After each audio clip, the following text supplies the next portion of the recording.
மதுரை மாவட்டம் உசிலம்பட்டி அருகே மனைவி இறந்த துக்கம் தாங்காமல் கணவர் உயிரிழந்த சம்பவம் அப்பகுதியில் சோகத்தை ஏற்படுத்தியுள்ளது. தொடர்ந்து இறந்த தம்பதியின் உடல்கள் வீட்டின் முன்புறம் வைத்து உறவினர்கள் மாலைகளுடன் வந்து அஞ்சலி செலுத்தினர். திருவண்ணாமலை மாவட்டம் ஆரணி அருகே அதிமுக ஆட்சியில் செயல்படுத்திய மக்கள் நலத்திட்டங்கள் குறித்து துண்டு பிரச்சுரங்கள் வழங்கும் நிகழ்ச்சி நடைபெற்றது. இந்த நிகழ்வில் மாவட்ட இணை செயலாளர் வனிதா சதீஷ், ஒன்றிய செயலாளர்கள் வக்கீல் சங்கர் உள்ளிட்ட பலர் கலந்து கொண்டனர். தென்காசி மாவட்டம் பழைய குற்றால அருவியில் உலாவரும் கரடியால் சுற்றுலா பயணிகளுக்கும் பொதுமக்களுக்கும் எந்தவிதமான பாதிப்பும் ஏற்பட்டுவிடக்கூடாது என்பதற்காக வனத்துறை குளிக்கும் நேரத்தை குறைத்துள்ளது. மேலும் காலை 6 மணி முதல் மாலை 5 மணி வரை மட்டுமே இனிமேல் பழைய குற்றால அருவியில் சுற்றுலா பயணிகள் குளிக்க அனுமதி வழங்கப்படும் என தென்காசி மாவட்ட வன அதிகாரி ராஜ்மோகன் வெளியிட்டுள்ள செய்திக்குறிப்பில் தெரிவிக்கப்பட்டுள்ளது. தென்காசி மாவட்டம் சங்கரன் கோவிலில் வேளாண் இயந்திரங்கள் மற்றும் கருவிகளின் பராமரிப்பு தொடர்பான மாவட்ட அளவிலான முகாம் நடைபெற்றது. மேலும் இந்த நிகழ்ச்சியில் தென்காசி நாடாளுமன்ற உறுப்பினர் ராணி ஸ்ரீகுமார், தென்காசி மாவட்டம் இணை இயக்குனர் வேளாண்மை உழவர் நலத்துறை அமலா உள்ளிட்ட பலர் கலந்து கொண்டனர். ஈரோடு மாவட்டம் தாளவாடி அருகே விவசாய சங்கத்தினர் பல அம்ச கோரிக்கைகளை வலியுறுத்தி ஆலோசனை கூட்டம் நடைபெற்றது. இந்த கூட்டத்தில் தாளவாடி விவசாய சங்க உறுப்பினர்களான குமார ரவிக்குமார், மகேந்திரகுமார், பிரபுசாமி உள்ளிட்ட பலர் கலந்து கொண்டனர். திருவாரூர் தெற்கு வீதியில் தமிழக வெற்றிக் கழகத்தினர் விஜய் வரவேற்கும் வகையில் போஸ்டர்கள் ஒட்டியுள்ள நிலையில் திமுக சார்பில் அவர்கள் ஒட்டியுள்ள போஸ்டரின் அருகிலேயே 4 ஆண்டு சாதனைகள் குறித்து போஸ்டர்கள் ஒட்டப்பட்டுள்ள சம்பவம் அப்பகுதியில் பரபரப்பை ஏற்படுத்தியது. மேலும் அந்த போஸ்டரில் கலைஞர் மகளிர் உரிமை தொகை, காலை உணவு திட்டம் உள்ளிட்ட தமிழக அரசின் பல்வேறு திட்டங்கள் அடங்கியுள்ளது குறிப்பிடத்தக்கது. சேலம் மாவட்டம் ஓமலூர் அருகே சின்ன திருப்பதி பிரசன்ன வெங்கட்ரமண சுவாமி கோயிலில் புரட்டாசி மாசம் முதல் சனிக்கிழமை சிறப்பு அபிஷேகம் ஆராதனை நடைபெற்றது. இதில் ஏராளமான பக்தர்கள் கலந்து கொண்டு சுவாமி தரிசனம் செய்தனர். திருச்சி மாவட்டம் ஸ்ரீரங்கத்தில் அமைந்துள்ள அரங்கநாத சுவாமி கோயிலில் புரட்டாசி மாத சனிக்கிழமையை முன்னிட்டு பக்தர்கள் அனைவருக்கும் பசும்பால் மற்றும் பிஸ்கெட் வழங்கப்பட்டது. மேலும் கோயில் சார்பாக உபயதாரர் வேதபால், உரிமையாளர் ரமேஷ் உதவியுடன் இணை ஆணையர் சிவராம்குமார் முன்னிலையில் புரட்டாசி மாதத்தின் அனைத்து சனிக்கிழமைகளிலும் பசும்பால் மற்றும் பிஸ்கெட் வழங்கப்படும் என அறிவிக்கப்பட்டுள்ளது. செங்கல்பட்டு மாவட்டம் அரபேடு ஊராட்சியில் உள்ள விவசாய நிலங்களில் சேதமடைந்த நிலையில் உள்ள மின்கம்பத்தில் இருந்து மின் ஒயர்கள் தாழ்ந்து செல்வதாக அப்பகுதி மக்கள் குற்றம் சாட்டியுள்ளனர். இதனைத் தொடர்ந்து விபத்துகள் ஏற்படும் முன்பு மின்சாரத்துறை அதிகாரிகள் உரிய நடவடிக்கை மேற்கொள்ள வேண்டும் என விவசாயிகள் கோரிக்கை வைத்துள்ளனர். திண்டுக்கல் மாவட்டம் வத்தலக்குண்டு அருகே மலை மீது அமைந்துள்ள பழமை வாய்ந்த சென்றாய பெருமாள் கோயிலில் புரட்டாசி மாத முதல் சனிக்கிழமையை முன்னிட்டு சிறப்பு வழிபாடுகள் நடைபெற்றது. இந்த சிறப்பு வழிபாடுகளில் வத்தலக்குண்டு, பட்டிவீரன்பட்டி, ஐயம்பாளையம், விராலிப்பட்டி, நிலக்கோட்டை, மட்டப்பாறை, தேவதானப்பட்டி மற்றும் பெரியகுளம் உள்ளிட்ட பகுதிகளில் இருந்து ஆயிரக்கணக்கான பக்தர்கள் கலந்து கொண்டு சாமி தரிசனம் செய்தனர். மதுரை மாவட்டம் சோழவந்தானில் அமைந்துள்ள ஸ்ரீ ஜனக நாராயண பெருமாள் கோயிலில் புரட்டாசி மாத முதல் சனிக்கிழமையை முன்னிட்டு 9 திரவியங்கள் கொண்டு சிறப்பு பூஜைகள் நடைபெற்றது. மேலும் சோழவந்தான் மற்றும் சுற்றுவட்டார பகுதிகளில் இருந்து ஆயிரக்கணக்கான பக்தர்கள் இந்த சிறப்பு வழிபாடுகளில் கலந்து கொண்டு நீண்ட வரிசையில் நின்று சாமி தரிசனம் செய்தனர். செங்கல்பட்டு மாவட்டம் திருமலை வையாவூர் மலைக்குன்றின் மீது உள்ள ஸ்ரீ பிரசன்ன வெங்கடேச பெருமாள் சுவாமி கோயிலில் புரட்டாசி மாதம் முதல் சனிக்கிழமையை முன்னிட்டு சிறப்பு வழிபாடுகள் நடைபெற்றது. இதில் ஏராளமான பக்தர்கள் கலந்து கொண்டு அலங்காரங்களுடன் காட்சியளித்த பெருமானை கண்டு சாமி தரிசனம் செய்தனர். ஈரோடு மாவட்டம் சிக்கையா அரசு கலை மற்றும் அறிவியல் கல்லூரி மைதானத்தில் தேசிய மாணவர் படை மாணவ மாணவிகளுக்கு துப்பாக்கி சுடுதல், துப்பாக்கிகளை கையாளுதல் மற்றும் வரைபடம் குறித்த பயிற்சி முகாம் நடைபெற்றது. மேலும் தமிழ்நாடு பட்டாலியன் சார்பில் நடைபெற்ற இந்த பயிற்சி முகாமில் 300க்கும் மேற்பட்ட NCC மாணவ மாணவிகள் கலந்து கொண்டனர். நீலகிரி மாவட்டம் குன்னூரில் சாலையோர வியாபாரிகள் கடைகளை அகற்ற வலியுறுத்தி நகராட்சி சார்பில் நோட்டீஸ் வழங்கப்பட்டது. இதனைத் தொடர்ந்து மார்க்கெட் கடைகள் முழுவதும் அகற்றப்பட்டால்தான் கடைகளை காலி செய்வோம் என சாலையோர வியாபாரிகள் நகராட்சி ஊழியர்களுடன் வாக்குவாதத்தில் ஈடுபட்டதால் அப்பகுதியில் பரபரப்பு ஏற்பட்டது.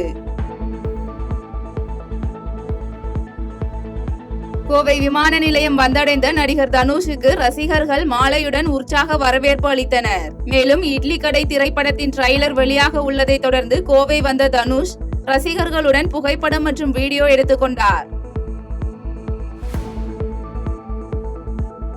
செங்கல்பட்டு மாவட்ட ஆட்சியர் கூட்டரங்கில் மாவட்ட ஒருங்கிணைந்த குழந்தை வளர்ச்சி திட்டம், ஏகம் தன்னார்வலர் தொண்டு நிறுவனம் மற்றும் HCL நிறுவனம் சார்பில் தேசிய ஊட்டச்சத்து மாத விழா மற்றும் ஒருநாள் கருத்தரங்கு நடைபெற்றது.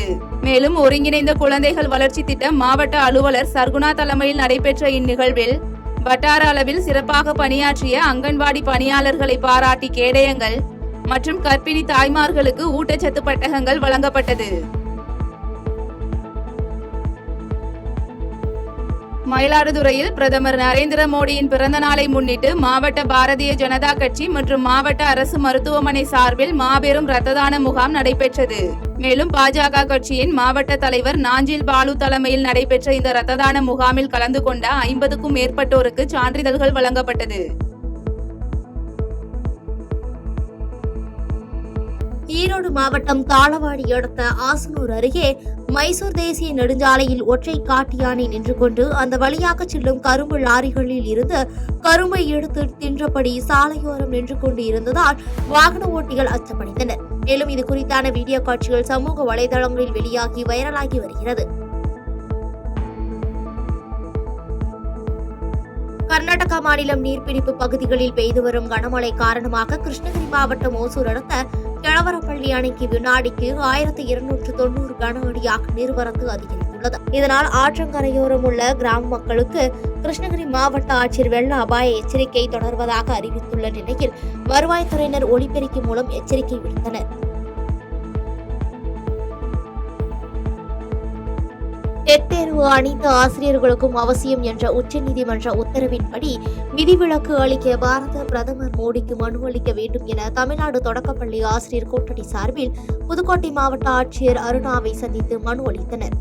மேலும் இதுகுறித்து மாவட்ட ஆட்சியர் உரிய நடவடிக்கை எடுக்க வேண்டும் என தமிழ்நாடு தொடக்கப்பள்ளி ஆசிரியர் கூட்டணி மாவட்ட செயலாளர் தவமணி செய்தியாளர்களிடம் தெரிவித்தார்.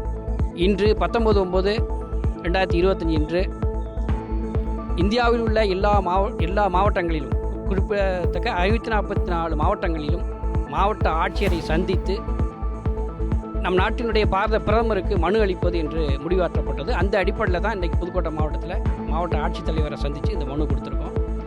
அடுத்த கட்டமாக அக்டோபர் 22 25 முடிய ஒவ்வொரு ஆசிரியரும் பாரத பிரதமருக்கு மனு கொடுக்க போகிறாங்க.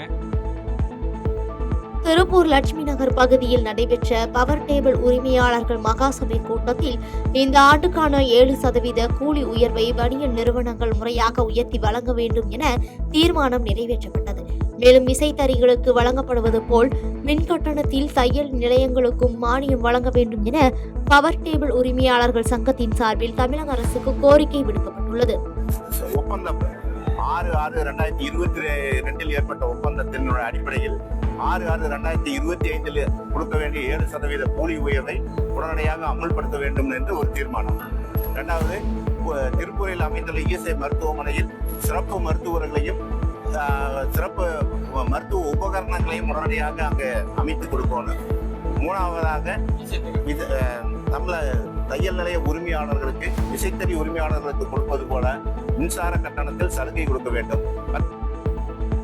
தூத்துக்குடி மாவட்டம் ஆழ்வார் திருநகரி அருகே உள்ள கக்கன்ஜி நகரில் குடிநீரால் பெரும்பாலானோர் கல்லடைப்பு நோயினால் பாதிக்கப்பட்டுள்ளதால் அப்பகுதி மக்களுக்கு தாமிரபரணி ஆற்று தண்ணீர் வழங்க வேண்டும் என வலியுறுத்தி தமிழக வெற்றிக் கழகத்தினர் ஆர்ப்பாட்டத்தில் ஈடுபட்டனர்.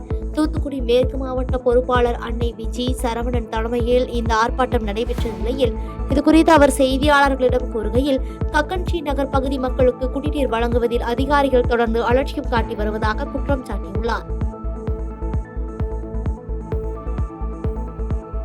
தேனி மாவட்டம் கம்பத்தில் சாலை விபத்தில் உயிரிழந்த ராணுவ குடும்பத்திற்கு இழப்பீடு வழங்காததால் அரசு பேருந்து ஜப்தி செய்யப்பட்டுள்ளது. போடிநாயக்கனூரைச் சேர்ந்த ராணுவ வீரர் குமார் என்பவர் தனது நண்பருடன் வந்தபோது எதிரே வந்த அரசு பேருந்து மோதியதில் அவர் உயிரிழந்த நிலையில் அவருக்கு இழப்பீட்டுத் தொகையாக 41,24,000 ரூபாய் வழங்க வேண்டும் என்று நீதிமன்றத்தில் தீர்ப்பு வழங்கப்பட்ட நிலையில் இந்த உத்தரவை அரசு போக்குவரத்து கழகம் நிறைவேற்றம் செய்யப்படாததால் நடவடிக்கை எடுக்கப்பட்டுள்ளது. தென்காசி மாவட்டத்தில் உள்ள பாட்டாக்குறிச்சியில் தமிழ்நாடு விளையாட்டு மேம்பாட்டு ஆணையம் மூலம் 15 கோடி ரூபாய் மதிப்பீட்டில் மாவட்ட விளையாட்டு வளாகம் அமைக்கப்பட்டு கடந்த மாதம் திறக்கப்பட்ட நிலையில் இந்த மைதானத்தில் மாணவர்களின் வருகை இல்லாமல் வெறிச்சோடி காணப்படுகிறது. இந்த பகுதிக்கு பேருந்து வசதி இல்லாத நிலையில் மாவட்ட நிர்வாகம் இப்பகுதிக்கு காலை மாலை என 2 வேளைகளிலும் பேருந்து சேவை இயக்கப்பட வேண்டும் என கோரிக்கை எழுந்துள்ளது. சேலம் மாவட்டம் ஓமலூர் அருகே பல கோடிக்கு வர்த்தகமாகும் பெருமாள் கோயில் மாட்டுச்சந்தை தொடர் மழைக்கு சேரும் சகதியுமாய் காணப்படுவதால் வியாபாரிகள் வாகன ஓட்டிகள் அவதிக்குள்ளாகினர். இதனால் மழைக்காலங்களில் சந்தையில் தண்ணீர் தேங்காதபடி நடவடிக்கை எடுக்க வேண்டும் என கோரிக்கை எழுந்துள்ளது. கிருஷ்ணகிரி மாவட்டம் ஒசூரில் கொட்டி தீர்த்த கனமழை காரணமாக சாந்தபுரம் பகுதியில் உள்ள ஏரி நிரம்பி உபரி நீர் வெளியேறி வருகிறது. இதனால் சின்ன எலசகிரி பகுதியில் இருந்து சாந்தபுரம் செல்லக்கூடிய சாலையில் 1 அடிக்கும் மேல் தண்ணீர் பெருக்கெடுத்து ஓடும் நிலையில் ஆபத்தை உணராமல் பெற்றோர்கள் உபரி நீரில் குழந்தைகளை விளையாட வைக்கும் நிலையில் வருவாய்த்துறை மற்றும் காவல்துறை இதற்கு உரிய நடவடிக்கை எடுக்க வேண்டும் என அப்பகுதி மக்கள் கோரிக்கை விடுத்துள்ளனர். சிவகங்கை மாவட்டம் காரைக்குடி அருகே அரியக்குடி பெருமாள் கோயிலில் இந்த ஆண்டு புரட்டாசி மாதம் முதல் சனிக்கிழமையை முன்னிட்டு மூலவரான திருவேங்கடமுடையானுக்கு சிறப்பு அலங்காரம் மற்றும் பூஜை செய்யப்பட்டது. பல்வேறு பகுதிகளில் இருந்து வந்திருந்த பக்தர்கள் நீண்ட வரிசையில் நின்று பெருமாளை தரிசித்து சென்றனர். ஈரோடு மாவட்டம் சத்தியமங்கலம் புதிய பேருந்து நிலையம் அருகே அதிமுக தொண்டரணி ஒருங்கிணைப்பாளர் ஸ்ரீதர் தலைமையில் அதிமுக ஒன்றிணைய வலியுறுத்தி பேரணி நடைபெற்றது.